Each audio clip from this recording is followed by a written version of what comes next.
The four tactics Marape Rosso government used to stay in power. The Marape Rosso government of Papua New Guinea employed several strategic tactics to remain in power amidst growing dissatisfaction and attempts by the opposition to unseat them. Below is a detailed analysis of the key tactics used, along with some additional insights into their political maneuvering. Number 1.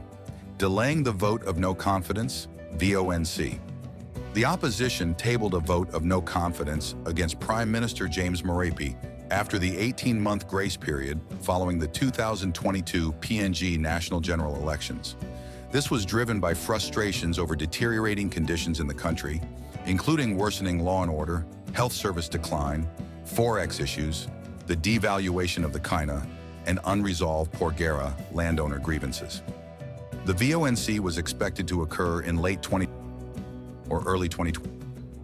However, it was delayed until September 2020, giving the Marape government ample time to prepare. During this delay, MPs moved between camps, and while unconfirmed, speculation arose that financial incentives may have been used to retain support. The time factor also played a critical role in reshaping the political landscape in Marape's favor. Following Marape's victory in the VoNC, rumors swirled that key players such as Rainbow Pita had been instrumental in destabilizing the opposition. Notably, after the vote, Pita, along with 14 other MPs, defected back to the government camp, reinforcing suspicions of orchestrated tactics. Additional insight. Delaying a VoNC is a classic political strategy that allows the ruling government to consolidate power. By engaging in behind-the-scenes negotiations, offering incentives, or leveraging loyalty, governments can manipulate the political dynamics to their advantage. People like me start block government, me 5 million. I hope Cuba give me some dollar next week or after next week, but give me. Me 100% me support me. Number 2, allocation of ministerial portfolios to incompetent MPs. To secure loyalty, Prime Minister Marape strategically distributed key ministerial portfolios to MPs, some of whom lacked the necessary qualifications or expertise.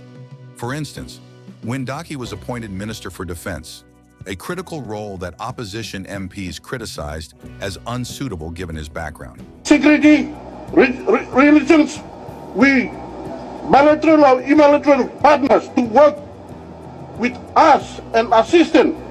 Additionally, there were allegations of breaches in legal procedures during appointments, such as the controversial selection of the Secretary for Works.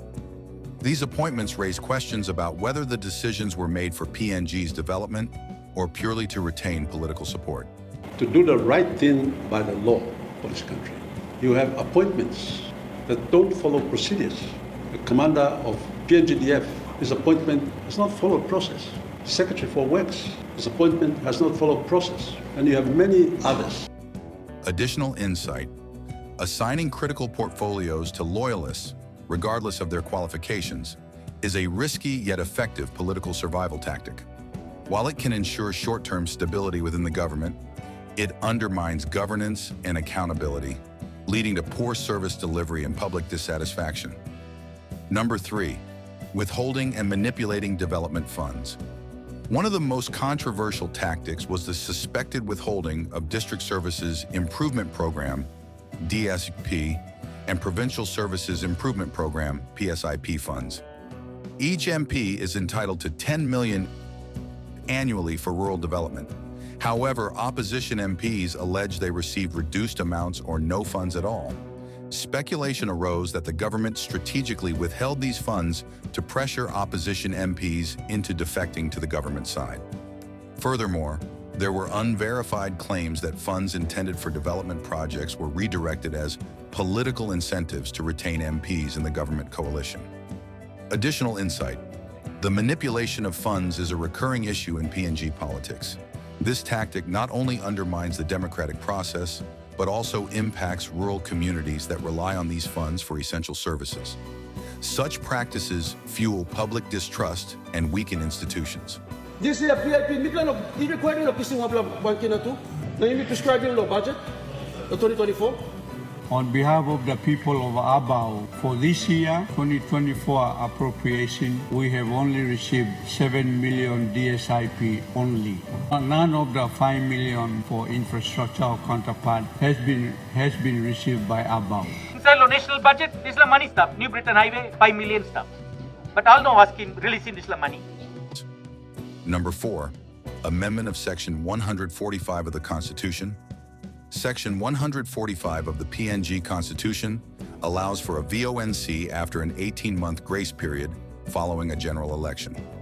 Additionally, the law permits another VoNC to be tabled during subsequent parliamentary sittings.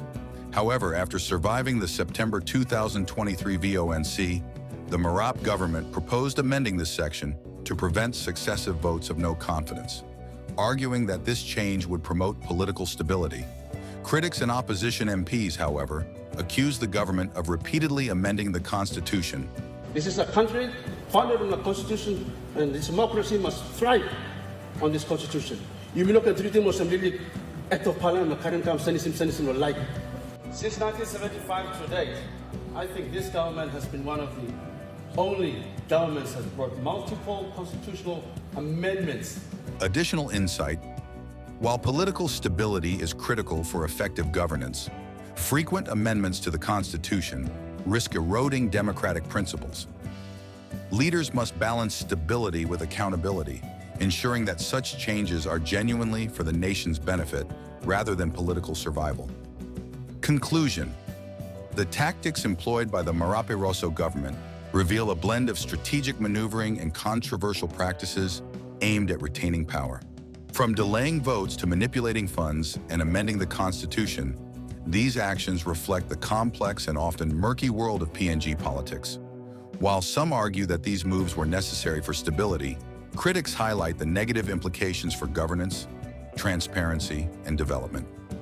As the nation grapples with these political realities, the focus should remain on holding leaders accountable and prioritizing the welfare of the people above political gamesmanship.